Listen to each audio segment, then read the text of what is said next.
Assalamualaikum warahmatullahi wabarakatuh. Kembali lagi di channel Penabur Misteri. Terima kasih sudah mampir di channel ini. Saya doakan semoga selalu dalam keadaan sehat walafiat dan dilancarkan rezekinya. Amin. Kali ini saya akan membawakan cerita yang berjudul Perjalanan Malam Melewati Pasar Setan. Oke, nggak pakai lama, kita langsung ke ceritanya. Cus!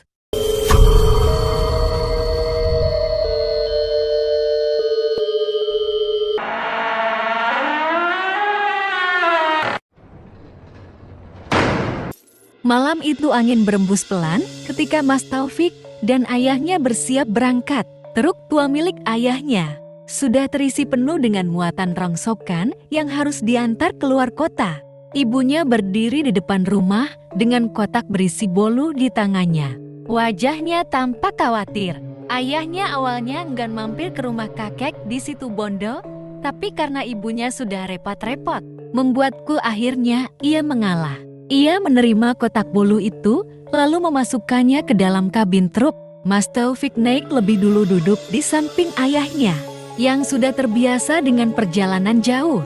Mesin truk menderu pelan, lalu mereka pun berangkat menembus dinginnya malam.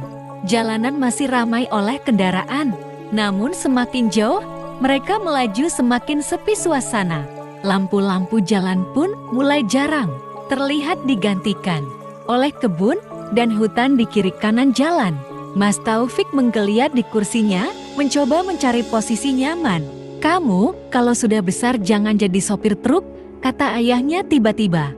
"Capek hidup di jalan itu, keras kamu harus punya usaha sendiri, jangan seperti Bapak." Mas Taufik hanya tersenyum kecil. Ia tahu ayahnya berkata seperti itu karena tidak ingin ia mengalami hal yang sama. Tapi baginya perjalanan seperti ini cukup menyenangkan, apalagi ia bisa melihat tempat-tempat baru. Beberapa jam berlalu, truk akhirnya tiba di tempat tujuan. Mereka segera membongkar muatan dibantu beberapa pekerja di sana. Prosesnya memakan waktu lama hingga akhirnya selesai tengah malam. Tubuh Mas Taufik mulai terasa lelah, matanya pun mengantuk. Ayahnya menyalakan rokok, lalu duduk di tepi truk menatap langit malam yang gelap. "Ayo kita langsung ke rumah kakek," katanya akhirnya. Mas Taufik mengangguk setuju. Perjalanan menuju situ Bondo hanya sekitar 1 jam, namun jalan yang harus mereka lewati terkenal sepi dan gelap. Mas Taufik mulai merasa sedikit cemas. Ayahnya seolah bisa membaca pikirannya. "Jangan takut, kalau ada orang tiba-tiba muncul di tengah jalan, tabrak saja biasanya," begal katanya santai. Mas Taufik terkekeh, meski dalam hatinya tetap merasa was-was. Ia menatap keluar jendela, melihat pepohonan besar yang berdiri seperti bayangan hitam di sepanjang jalan. Angin berhembus membawa suara-suara aneh seperti bisikan yang datang entah dari mana. "Bapak pernah lihat setan di jalan?" tanyanya pelan. Ayahnya mengembuskan asap rokok, lalu tersenyum tipis. "Kadang, kalau sedang sial ya ada. Tapi biasanya itu cuma orang-orang yang memang hidup di hutan. Mereka jarang keluar, jadi kalau kita lihat mereka kesannya aneh." Mas Taufik tidak menjawab, hanya memeluk dirinya sendiri, berusaha menepis perasaan aneh yang mulai muncul. Ia berharap perjalanan ini segera selesai dan mereka bisa tiba di rumah kakeknya dengan selamat. Namun tiba-tiba mesin truk mengeluarkan suara aneh lalu mati mendadak. Truk melambat dan akhirnya berhenti di tengah jalan yang gelap. Ayahnya mencoba menyalakan mesin lagi, namun tidak berhasil. "Aduh mogok, coba kamu turun bantu lihat di bawah," kata ayahnya. Mas Taufik menelan ludah.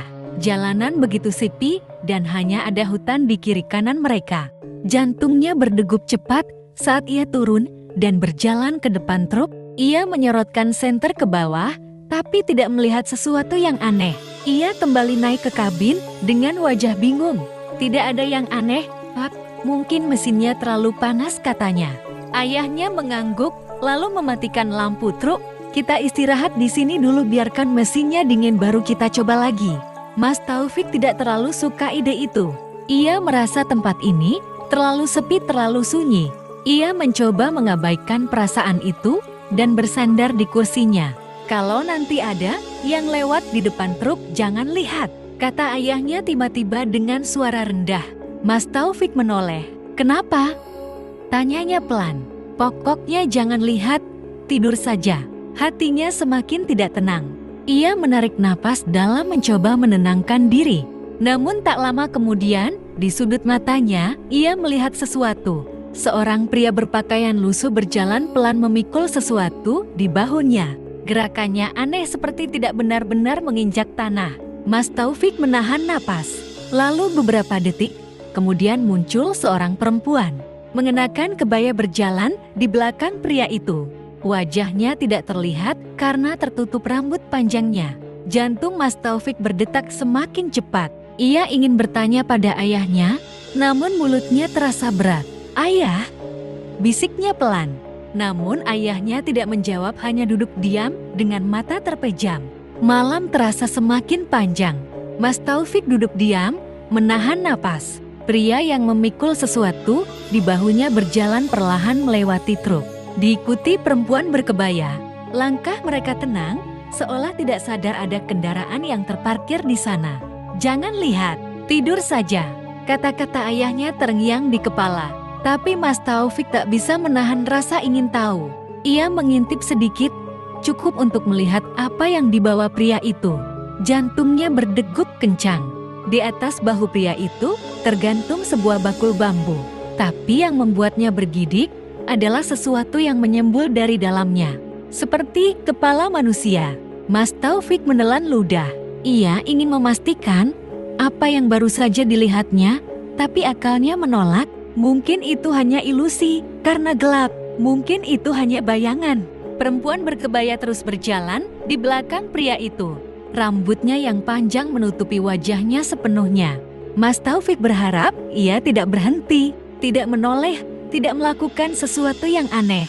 Namun harapannya hancur saat perempuan itu tiba-tiba berhenti tepat di samping truk.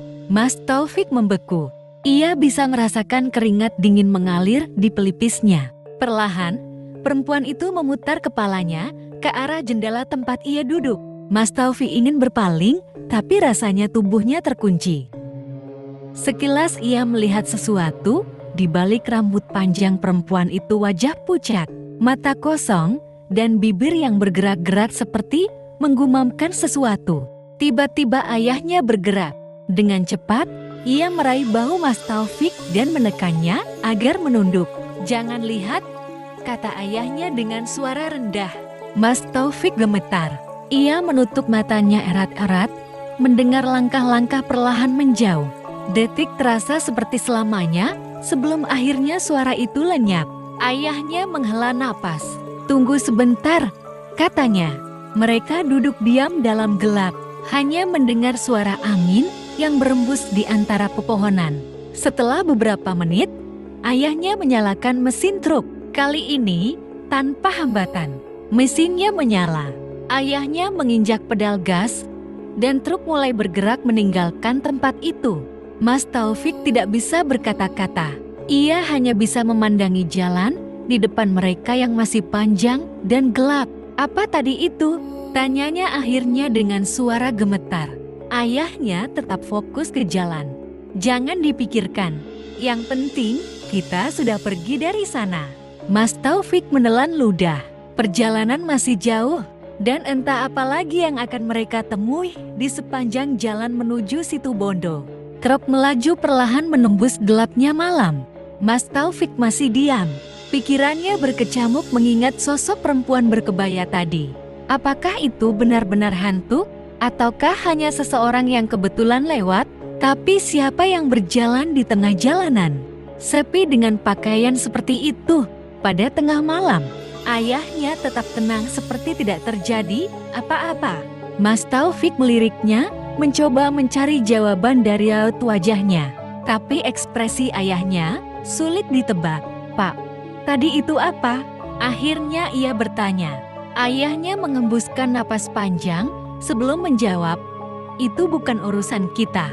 Kalau melihat yang aneh-aneh di jalan, anggap saja tidak ada." Mas Taufik menelan ludah. Ia ingin bertanya lebih jauh, tapi hatinya ragu. Perjalanan mereka terus berlanjut. Jalanan semakin sunyi, hanya ada suara mesin truk dan desiran angin. Hutan di sisi kiri dan kanan jalan tampak semakin gelap, seolah menyimpan sesuatu di dalamnya. Setelah beberapa saat, ayahnya berbicara lagi. "Kau pernah dengar cerita pasar setan?" Mas Taufik menoleh. "Pasar setan?" Ayahnya mengangguk. "Dulu waktu bapak masih kecil, kakekmu pernah cerita, ada tempat di balik bukit ini. Katanya, kalau lewat di waktu tertentu, kau bisa melihat pasar di tengah hutan.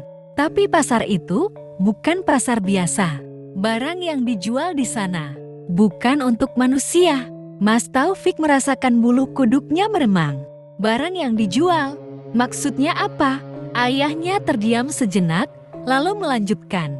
"Dulu ada orang yang mengaku pernah melihat pasar itu. Dia bilang banyak yang jualan, tapi barang-barangnya aneh jeroan manusia, kepala, tangan. Bahkan katanya ada yang jual bayangan orang.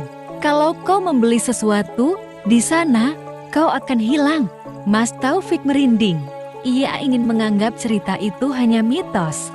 Tapi setelah pengalaman tadi, ia tidak bisa sepenuhnya menyangkal kemungkinan bahwa hal-hal aneh memang ada. "Pak, bapak sendiri pernah lihat?" tanyanya hati-hati. Ayahnya menggeleng. "Tidak, dan bapak tidak mau lihat."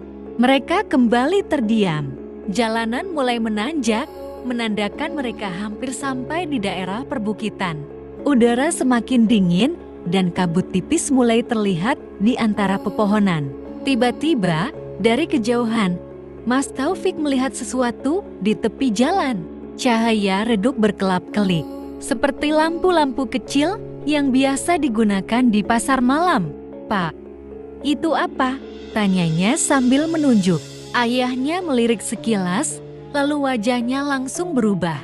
"Pegang erat," katanya singkat. Mas Taufik kebingungan, tapi ia menurut. Ayahnya menginjak gas, mempercepat laju truk. Ketika mereka semakin dekat, Mas Taufik bisa melihat dengan lebih jelas. Ada banyak orang berkumpul di sisi jalan, seolah sedang berjualan. Beberapa tampak duduk di belakang meja kayu dengan barang-barang di hadapan mereka. Namun ketika ia memperhatikan lebih teliti, jantungnya hampir berhenti. Barang-barang yang dijual bukanlah makanan atau pakaian seperti di pasar biasa. Ia melihat sesuatu yang mirip dengan potongan daging, tetapi bukan daging biasa. Ada juga benda-benda aneh yang ia tak bisa jelaskan bentuknya. Salah satu penjual tiba-tiba menoleh ke arah mereka. Matanya kosong, senyumnya lebar dan aneh. Ayahnya menginjak gas lebih dalam, membuat truk melaju kencang melewati tempat itu. "Jangan lihat ke belakang," kata ayahnya tegas. Mas Taufik menuruti perintahnya. Ia menggigit bibir menahan ketakutan. Pasar setan. Ia baru saja melihatnya dengan mata kepala sendiri. Mas Taufik mencengkram kerat kuasinya, jantungnya masih berdetak kencang. Truk terus melaju menembus jalanan berkabut. Di kaca spion, ia sekilas melihat bayangan pasar aneh itu semakin jauh. Tapi perasaan tidak enak di dadanya belum juga hilang. "Pak, apa mereka masih ada di sana?" tanyanya pelan.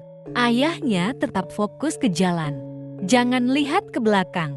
Mas Taufik mengangguk meski hatinya masih gelisah. Matanya menatap lurus ke depan, berusaha mengabaikan pikiran tentang sosok-sosok di pasar tadi. Namun beberapa menit kemudian, ayahnya mulai mengerutkan kening. Ia melirik kaca spion, lalu tanpa peringatan, mempercepat laju truk. "Ada apa, Pak?" Ayahnya tidak langsung menjawab, tapi wajahnya tampak serius, tegang erat. Mas Taufik semakin cemas. Ia menoleh sedikit ke kaca spion, dan saat itulah darahnya terasa membeku. Di belakang truk, di antara kabut yang pekat, beberapa sosok terlihat berjalan. Mereka tidak berlari, tidak juga berusaha mengejar dengan tergesa-gesa.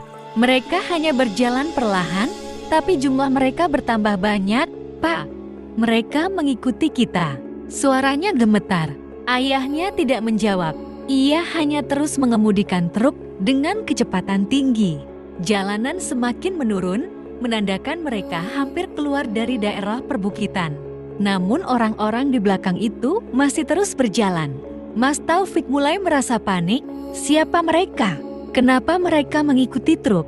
Pak, mereka semakin dekat. Jangan lihat. Tutup mata kalau perlu. Mas Taufik menelan ludah. Ia ingin menurut, tapi sulit mengabaikan ketakutan yang menyelimuti hatinya. Saat truk melewati tikungan tajam, tiba-tiba sesuatu terjadi. Dari arah berlawanan, suara motor meraung-raung. Sebuah sepeda motor melaju kencang di tengah jalan. Oleng, lalu menabrak pohon di pinggir jalan. Brak! Ayahnya langsung mengerem mendadak. Mas Taufik hampir terpental ke depan. Dari kejauhan, suara rintihan terdengar. Pak, mereka kecelakaan. Kita harus nolongin. Ayahnya tampak ragu. Tapi setelah beberapa detik, ia akhirnya mengangguk. Ayo cepat. Mereka bergegas turun dari truk dan menghampiri motor yang terjatuh. Ada 3 orang pemuda di sana, 2 di antaranya masih sadar, tapi tampak mabuk. Sial tolong. Suara salah satu dari mereka terdengar serak. Mas Taufik dan ayahnya membantu mereka berdiri. Salah satu dari mereka terluka cukup parah di lutut, sedangkan yang lain hanya tergores. Bisa jalan? Tanya ayahnya. Bisa, bisa. Tapi motor kami. Ayahnya menatap motor yang ringsek di pinggir jalan. Kalian bisa ikut sampai ke kota, tapi motor kalian nanti saja. Para pemuda itu saling pandang lalu mengangguk. Cepat naik ke truk, kita harus pergi dari sini, kata ayahnya tegas. Mas Taufik menoleh ke belakang. Jalanan tampak kosong. Orang-orang yang tadi mengikuti mereka sudah tidak terlihat. Tapi entah kenapa, ia merasa mereka masih ada. Mereka naik ke truk dengan tergesa-gesa. Saat mesin dinyalakan, tiba-tiba terdengar suara langkah kaki di luar. Mas Taufik menoleh ke jendela. Di kejauhan, di batas kabut, sosok-sosok itu masih berdiri. Tidak bergerak, hanya memandang ke arah mereka. Truk melaju meninggalkan tempat itu. Tapi Mas Taufik tahu, mereka belum benar-benar pergi. Truk melaju semakin cepat menembus kabut. Mas Taufik menoleh sekilas ke kaca spion, memastikan sosok-sosok misterius itu benar-benar tertinggal. Namun, semakin jauh mereka pergi, perasaan tidak enak semakin kuat dalam hatinya. Di dalam kabin, 3 pemuda yang mereka tolong masih tampak syok. Salah satu dari mereka yang mengenakan jaket hitam tampak menggigil meski udara di dalam truk tidak sedingin tadi. Mas Taufik menoleh. Mas, kenapa? Pemuda itu tidak langsung menjawab. Matanya menerawang keluar jendela. Lalu ia berbisik lirih. Mereka masih di sana. Mas Taufik merinding. Ia tidak berani menoleh lagi. Ayahnya tetap fokus menyetir, tapi ekspresinya terlihat lebih tegang dari sebelumnya. Beberapa menit berlalu dalam keheningan. Tidak ada yang berani bersuara. Lalu tiba-tiba, pemuda yang duduk di dekat pintu berbicara pelan. Pak, ini kita masih di jalan yang sama, kan? Ayahnya melirik sekilas ke spion, lalu mengangguk. Ya, kenapa? Pemuda itu menelan ludah. Saya merasa kita seperti muter-muter di tempat yang sama. Mas Taufik mengerutkan kening. Perasaan itu juga sempat terlintas di benaknya, tapi ia berusaha mengabaikannya. Namun setelah mendengar pemuda itu, ia mulai memperhatikan sekitar. Jalanan memang masih tampak sepi dan gelap, tapi ada sesuatu yang aneh. Pohon besar di tikungan tadi. Rasanya mereka sudah melewatinya beberapa kali. Ayahnya juga mulai menyadari kejanggalan itu. Wajahnya semakin serius, tangannya mencengkeram setir lebih erat. Kita sudah di luar bukit, seharusnya sebentar lagi sampai ke perkampungan. Katanya lebih kepada dirinya sendiri. Tapi sejauh mata memandang, yang terlihat hanyalah jalan panjang tanpa ujung. Lalu, sesuatu terjadi. Di tepi jalan, seorang nenek tua tiba-tiba muncul. Ia duduk di atas batu besar, mengenakan kain lusuh. Tangannya memegang sesuatu seperti daun-daunan kering. Mulutnya bergerak-gerak seolah sedang merapalkan sesuatu. Pemuda yang tadi bicara langsung menjerit. Itu dia, Pak. Saya pernah lihat dia. Mas Taufik menoleh kaget. Mas pernah lihat? Pemuda itu mengangguk panik. Saya pernah lewat sini dan saya juga lihat nenek itu di tempat yang sama. Waktu itu saya lewat jam 2 pagi dan sekarang juga hampir jam 2. Ayahnya langsung menginjak pedal gas lebih dalam. Pegang erat, katanya tegas. Truk melaju lebih cepat, menembus kabut yang semakin tebal. Mas Taufik tidak berani menoleh lagi ke belakang. Ia hanya bisa berdoa agar mereka segera keluar dari jalan terkutuk ini. Beberapa menit kemudian, perlahan-lahan kabut mulai menipis. Udara yang tadinya terasa berat kini mulai terasa lebih ringan. Lampu-lampu rumah mulai tampak di kejauhan. Mas Taufik menghela napas lega. Perkampungan, kita sampai. Ayahnya tidak menjawab, tapi ia mengurangi kecepatan. Truk melewati jalan berbatu dan akhirnya berhenti di depan rumah kakaknya. Mereka semua turun dengan tubuh lemas. Ayahnya mengetuk pintu dan tak lama kemudian kakeknya keluar. Loh, kalian kok baru sampai? Bukannya dari tadi malam berangkat? Mas Taufik tertegun. Dari tadi malam. Ia melihat jam tangannya. Jam 3 pagi. Mereka hanya merasa beberapa jam perjalanan. Tapi waktu sudah berlalu jauh lebih lama dari yang mereka kira. Kakeknya menatap mereka satu persatu, lalu mengangguk pelan. Kalian ketemu mereka ya? Mas Taufik merinding. Siapa? Kek, kakeknya menghela napas. Yang ada di balik bukit itu. Yang menghuni pasar yang seharusnya tak terlihat. Tidak ada yang berbicara. Tapi dalam hati, Mas Taufik tahu mereka semua mengalami hal yang sama. Malam itu, ia tidur dengan gelisah. Kepalanya dipenuhi bayangan tentang perjalanan tanpa akhir yang baru saja mereka lalui. Tamat, terima kasih atas dukungannya. Subscribe, komen, like, dan share. Semoga kebaikan teman-teman dibalas oleh Yang Maha Kuasa. Sampai berjumpa pada episode berikutnya. Wassalamualaikum warahmatullahi wabarakatuh.